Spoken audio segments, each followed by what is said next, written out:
नमस्कार मित्रों, स्वागत करते हैं एक बार फिर से हम आपके अपने YouTube चैनल CUET बाई कवि क्लासेस में। आज हम लोग जो बात करने वाले हैं, डिस्कशन करने वाले हैं, वह syllabus for section third general test के बारे में हम लोग बात करेंगे कि जनरल टेस्ट का सिलेबस क्या है, ये इसमें कितने नंबर, एक प्रश्न जो होता है वह कितने नंबर का होता है, माइनस मार्किंग क्या होती है, इन सभी के बारे में हम लोग जानकारी इसमें हासिल करेंगे। लेकिन उससे पहले आपको बताना चाहेंगे कि जो जनरल टेस्ट है वह किस किस यूनिवर्सिटी में आप लोग को लागू हो रहा है और कहाँ पर यह और किस कोर्स में हम लोग जनरल टेस्ट का पेपर देना चाहिए हम लोग को। ठीक है, वैसे अगर बात करें आपको तो CUET बाई कवि क्लासेस जो यहाँ पे विश्वविद्यालय को कवर कर रही है, उसमें सबसे पहला विश्वविद्यालय आपका है BHU, सेकेंड नंबर पे हम लोग का है इलाहाबाद विश्वविद्यालय और थर्ड नंबर पे हम लोग का आता है AMU आता है। ठीक है, इसके बाद फोर्थ नंबर पे हमारे लगभग हम यूपी के जितने भी आपके सेंट्रल यूनिवर्सिटी हैं उन सभी को कवर कर रहा हूं और इसके अलावा जो 4 ईयर BEd कोर्स चलाया जा रहा है उसको भी मैं कवर कर रहा हूं। ठीक है, तो अगर आप 4 ईयर BEd की तैयारी कर रहे हैं या फिर BHU की तैयारी कर रहे हैं या इलाहाबाद विश्वविद्यालय की तैयारी कर रहे हैं, ठीक है, AMU की तैयारी कर रहे हैं, तो आप सभी लोग हमारे इस यूट्यूब चैनल कवि क्लासेस से जरूर जुड़िए। सबसे पहले हम लोग बात करते हैं यहाँ पर कि जो जनरल टेस्ट आपका आएगा वह BHU के किन किन कोर्सेज में आप लोगों को जनरल टेस्ट देना पड़ेगा। ठीक है, तो BHU में सबसे पहला जो नंबर आपका आता है वह नंबर आपका है BA का। आप चाहे BA ऑनर्स करिए या फिर आप लोग BA सोशल करिए या फिर BA शास्त्री करिए या फिर आप लोग BA LLB करिए, इन सभी के लिए आपको BHU में आपका जो थर्ड सेक्शन आपका है जिसको हम लोग जनरल टेस्ट नाम जानते हैं उसका पेपर आपको देना पड़ेगा। ठीक है, अगर हम सेकेंड नंबर पर अगर बात करें यहाँ पे कि कौन यूनिवर्सिटी आती है, सेकेंड नंबर पे हम लोग क्या आती है वह है आपका AU यानी कि इलाहाबाद विश्वविद्यालय। अगर यहाँ से भी आप क्या करना चाहते हैं, BA करना चाहते हैं, तो BA किसी भी सब्जेक्ट से, चाहे वो आपका कह सकते हैं इंग्लिश हो या फिर आप लोग का हिस्ट्री हो, ज्योग्राफी हो, इन सभी के लिए आप लोग का जो जनरल टेस्ट है वह आप लोग का जरूरी है। ठीक है, ये 2 यूनिवर्सिटी होगी जिनको मैं कवर कर रहा हूँ और तीसरी यूनिवर्सिटी अगर हम बात करें यहाँ पर जो है थर्ड यूनिवर्सिटी आपकी है वह है आपकी बाबा साहेब भीमराव अंबेडकर। ठीक है, बाबा साहेब भीमराव अंबेडकर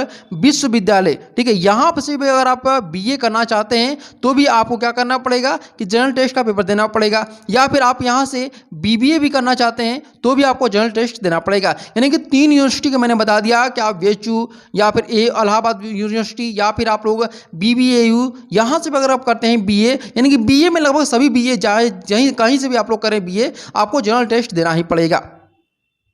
अब यहाँ देखिए जो जनरल टेस्ट आपका आएगा, यहाँ पे पेपर थर्ड है, इसमें कुल क्वेश्चन की संख्या अगर बात करें तो 75 क्वेश्चन आपसे पूछे जाएंगे जिसमें आपको 60 क्वेश्चन का आंसर देना है। ठीक है, कितने क्वेश्चन पूछे जाएंगे, 70 पूछे जाएंगे और 60 का आंसर आपको देना होगा। अगर हम बात करें 60 को, तो 60 को यहाँ पे कितने भागों में डिवाइड करके आप लोग पढ़ सकते हैं, तो यहाँ पे आप इस जो 60 प्रश्न आपके हैं इसको आप 5 भागों में डिवाइड करके पढ़ सकते हैं। ठीक है, यानी कि जो NTA ने सिलेबस निकाला है उसमें आपको 60 आंसर देने हैं, लेकिन 60 में आपको क्या करना है कि 5 सेक्शन में आप डिवाइड करना है आपको। अभी 60 ही आपको देना है, लेकिन आपको कुल क्वेश्चन संख्या कितनी होती है, 75 होती है। कितनी होती है, 75। और ये जो देखिए यहाँ पे ध्यान रखिएगा कि इस सेक्शन हैज 15 क्वेश्चन, यानी कि प्रत्येक सेक्शन से आपके कितने क्वेश्चन पूछे जाएंगे, 15 क्वेश्चन पूछे जाएंगे, क्योंकि आपके जो सेक्शन है वह 5 सेक्शन बताए गए हैं। ठीक है, कितने सेक्शन, 5 सेक्शन। और अगर प्रत्येक सेक्शन से क्या करेगा, प्रत्येक सेक्शन से 5, यहाँ पे 5 सेक्शन है और 15 क्वेश्चन पूछा जाएगा, तो आपको कितने क्वेश्चन हो गए, टोटल 75 क्वेश्चन हो गए। और 75 में से हर एक सेक्शन से आपको 12 आंसर देने हैं, यानी कि आपको 5 सेक्शन है और 5 सेक्शन से आपको अगर 12 आंसर देते हैं तो आपको कुल कितने हो गए क्वेश्चन, 60 क्वेश्चन आपको आंसर देने हैं। ठीक है, समझ गए होंगे आप लोग यहाँ पर। और आपको बताया जाएगा कि जनरल टेस्ट की जो यहाँ पे कह सकते हैं कि मार्किंग है सीम है, वह अभी तक यूट्यूब पर किसी ने भी नहीं बताया होगा। मैं आप लोगों को बताने वाला हूँ कि यहाँ पर जो आपकी मार्किंग सीम है वह क्या है। एक क्वेश्चन पर अगर आप एक प्रश्न सही करते हैं, यानी कि 1+ सही करते हैं, एक प्रश्न सही करते हैं, तो आपको 4 नंबर मिलेगा आपको। ठीक है, और अगर एक प्रश्न आप क्या करते हैं, गलत करते हैं, ठीक है, एक प्रश्न सही करने पर आपको 4 नंबर और एक प्रश्न गलत करने पर आपको 1 नंबर माइनस होगा। ठीक है, समझ गए आप लोग, यानी 1 नंबर आप लोग का नुकसान होगा एक प्रश्न गलत करने पर, और एक सही प्रश्न करेंगे तो आपको 4 नंबर प्राप्त होगा। अब यहाँ एक एक करके मैं यहाँ पे सभी सेक्शन को आपको बताना चाहूंगा कि सेक्शन A में जो आपके टॉपिक रहेगा वह जनरल नॉलेज और करंट अफेयर्स का रहेगा। ठीक है, सेक्शन B में आपके कितने प्रश्न यहाँ पे रहेंगे, जनरल एबिलिटी, यानी कि सेक्शन A से आपके कितने प्रश्न पूछे जाएंगे, 15 प्रश्न। सेक्शन B जनरल एबिलिटी, इससे भी प्रश्न 15 प्रश्न पूछे जाएंगे। ठीक है, इसके बाद सेक्शन C जो आपका है न्यूमेरिकल एबिलिटी, इससे भी 15 प्रश्न पूछे जाएंगे। इसके बाद D आता है आपका क्वांटिटी रीजनिंग, जिसमें कि आपका simple application of basic mathematical concept, arithmetic arithmetic, algebra, geometry, mensuration, stats, ये सभी आपके क्लास 8 तक के रहेंगे। इसके अलावा सेक्शन ई जो आपका होगा लॉजिकल एंड एनालिटिकल रीजनिंग रहेगा, यानी कि लॉजिकल और एनालिटिकल रीजनिंग है वह आप लोग का अलग रहेगा, यानी रीजनिंग और मैथ के यहाँ पे लगभग ज़्यादा से ज़्यादा क्वेश्चन आप लोग के पुट किए गए हैं।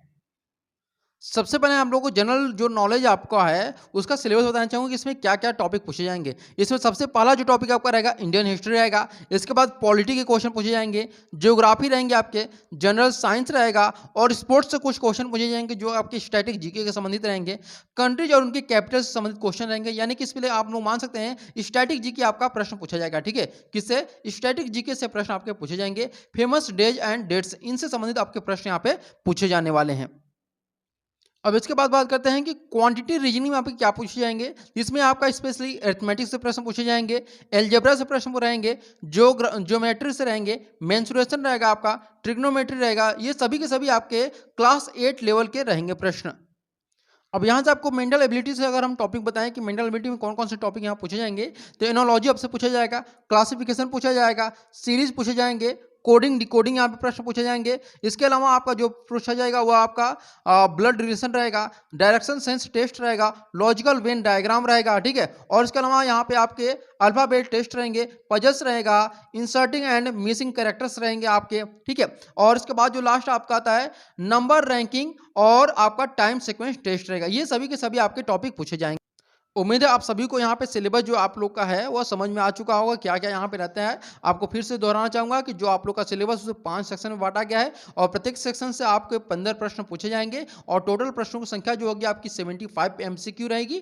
ठीक है, और ये सभी सभी MCQ रहेंगे। और अगर बात करें यहाँ पे कि इसमें आपको 5 सेक्शन में से प्रत्येक सेक्शन से आपको 12 प्रश्न पूछने मतलब अटेम्प्ट करने हैं और कुल आपको 60 क्वेश्चन को अटेम्प्ट करना है। और 60 क्वेश्चन जो रहेंगे, एक क्वेश्चन आपका जो रहेगा, एक प्रश्न वह आपका 4 नंबर का रहेगा, यानी कि अगर हम बात करें कि टोटल जो आपके नंबर मिलेंगे वह 6 चौको 24 240 नंबर का आपका यहाँ पे प्रश्न पूछा जाएगा और एक गलत यहाँ पे आंसर देने पर आपको -1 यहाँ पे प्राप्त होगा। ठीक है, समझ गए आप लोग, यानी कि एक गलत प्रश्न करते हैं आप लोग यहाँ पर तो आपको -1 यहाँ पे नंबर प्राप्त होगा, यानी जितना आप लोगों ने सही किया उसमें से -1 रिड्यूस होता चला जाएगा। ठीक है, समझ गए आप लोग, उम्मीद करते हैं। और इसमें देखिए कंपल्सरी आपको यह ध्यान रखिएगा कि प्रत्येक सेक्शन से आपको 12 प्रश्नों को आंसर देना कंपल्सरी है। ये नहीं कि आप 75 क्वेश्चन दिया है तो आप किसी भी एक सेक्शन से 15 क्वेश्चन कर लीजिए, ऐसा नहीं है। हर एक सेक्शन से आपको कम से कम 3 प्रश्न आपको छोड़ने जरूर है। ठीक है, 3 प्रश्न आपको छोड़ना है, 12 प्रश्न आपको अटेम्प्ट करना है। समझ गए आप लोग। और अगर आपको ये सेशन पसंद आया तो जरूर सेशन को लाइक करेगा, शेयर करेगा और सब्सक्राइब जरूर करेगा। Thank you so much.